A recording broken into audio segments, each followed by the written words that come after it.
mendahului Ramadan dengan mengadakan ziarah kubur dan menjadikannya ritual khusus setiap tahunnya. Bukan larangan ziarah kubur ya, kalau di ziarah kubur sih monggo-monggo saja. Tapi menjadikan hari itu hari khusus mendatangkan barokah misalnya, itu yang tidak boleh. Tapi kalau ziarah kuburnya sendiri ya boleh-boleh saja, selama sesuai aturan. Ziarah kubur itu ada 3 macam. Yang pertama ziarah syar'iyah, ziarah yang sesuai syariat, yang kalau dikerjakan dapat pahala. Ziarah yang seperti ini fungsinya 2. Yang pertama dzikrul maut, ingat mati. Rasulullah bersabda, kuntu nahaitukum an ziyaratil kubur ala fazuruha. Dulu aku larang kalian ziarah kubur, tapi sekarang boleh, silakan. Untuk apa? Litudzakkirakumul akhirah, untuk mengingatkan kalian kehidupan akhirat. Dalam riwayat yang lain, fa innaha tudzakkirunal akhirah, karena bisa mengingatkan kita terhadap akhirat atau kematian. Riwayat Imam Muslim. Itu fungsi ziarah kubur yang pertama, ingat mati. Ziarah yang syar'i, ingat mati, ingat akhirat. Yang kedua, fungsinya adalah ad-du'a lil mayyit, mendoakan orang mati. Kenapa sampean kok ziarah kubur? Saya mau mendoakan si mayit. Boleh. Nabi juga ngasih kita doa, assalamualaikum ya ahlad diyar minal mu'minin wal mu'minat al-mustaqdimina minna wal mustakhirin wa inna insyaallah bikum lalahikum nas'alullah lana walakumul afiyah. Nabi ngajari doa. Kalau ziarahnya itu 1 untuk ingat mati, 2 ndongakno wong mati, monggo. Kalau mengingat kematian, boleh kuburannya non muslim. Tapi kalau fungsinya mendoakan si mayit, harus kuburannya wong Islam. Dan tidak mengkhususkan sesuatu yang khusus yang tidak dicontohkan Nabi. Ziarah yang kedua adalah ziarah asyirkiyah, ziarah yang bernilai syirik.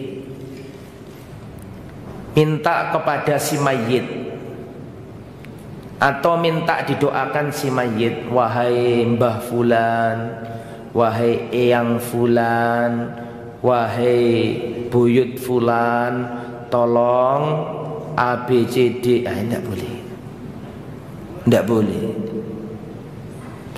Sembuhkanlah penyakitku, berikan kepadaku keturunan, datangkan jodohnya anakku. Ini nggak boleh. Ya, karena permintaan itu harus disampaikan kepada Allah, bukan kepada ashabul kubur. Itu namanya az-ziyarah asyirkiyah. Saya mau tanya, tolong dijawab. Ketika Rasulullah wafat dan Rasulullah dimakamkan di makamnya, saya mau tanya, yang jadi khalifah siapa? Abu Bakar, setelah itu Umar, setelah itu Utsman, setelah itu Ali radhiyallahu anhum ajma'in.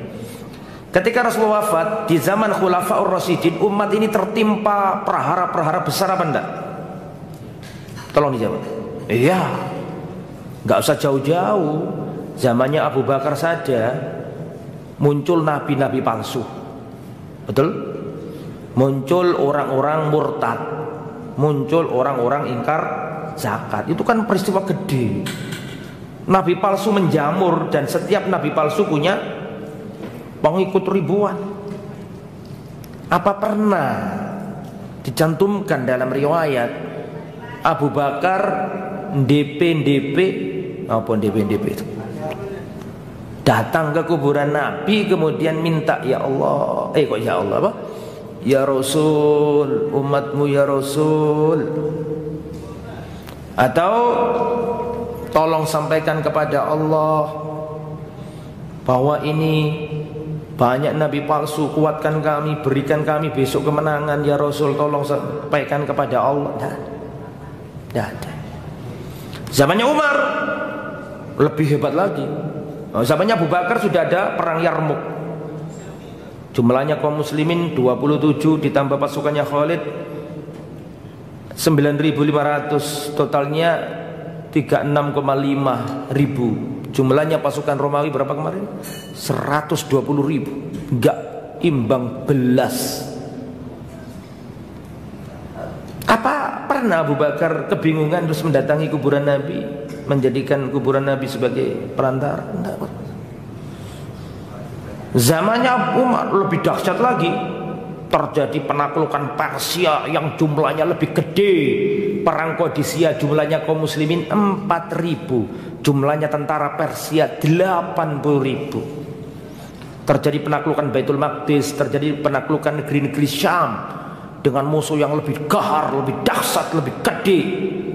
Apa pernah dinukil Umar mendatangi kuburan Nabi dan menyampaikan itu semua ke Nabi? Pernah di zaman Umar terjadi kemarau panjang, paceklik, melilit. Masih ingat kisahnya? Apa yang dilakukan Umar? Datang ke kuburan baginda Muhammad SAW, ataukah mendatangi orang yang masih hidup dan minta doanya? Yang mana yang dipilih Umar? Mendatangi pamannya Nabi yang bernama Abbas, bertawasul dengannya, tapi bukan dengan zatnya. Dengan apa? Doanya. Dan prakteknya adalah Al-Abbas mimpin sholat istisqa dan turun hujan. Kali itu gak apa-apa, masih hidup.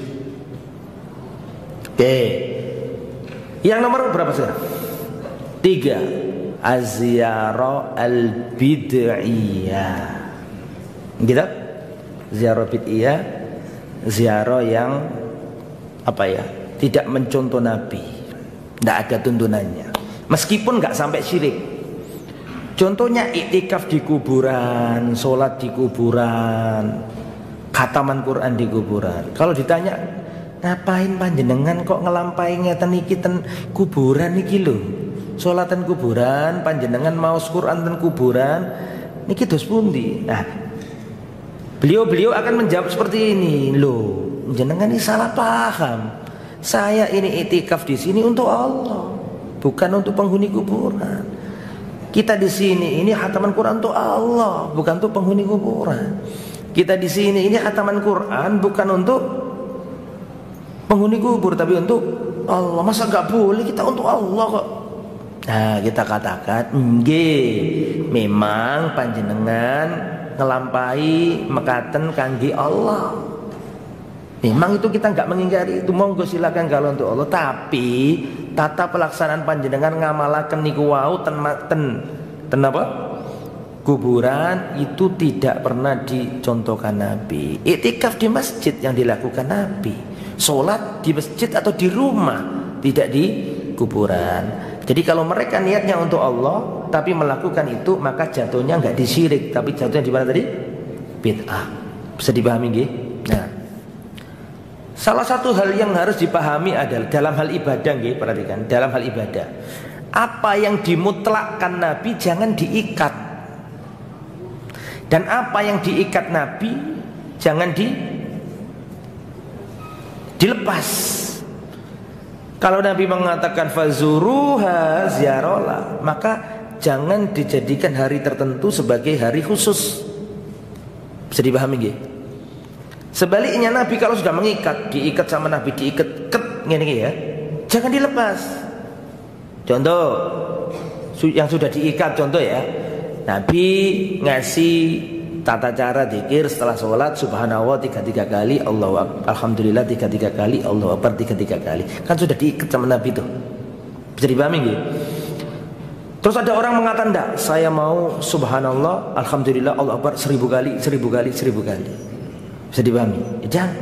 Nabi sudah mengikatnya, ikuti saja. Dan sebaliknya Nabi kalau sudah melepas, nggak usah diikat. Yang mutlakkan seperti Nabi memutlakkannya, khususkan seperti Nabi mengkhususkannya.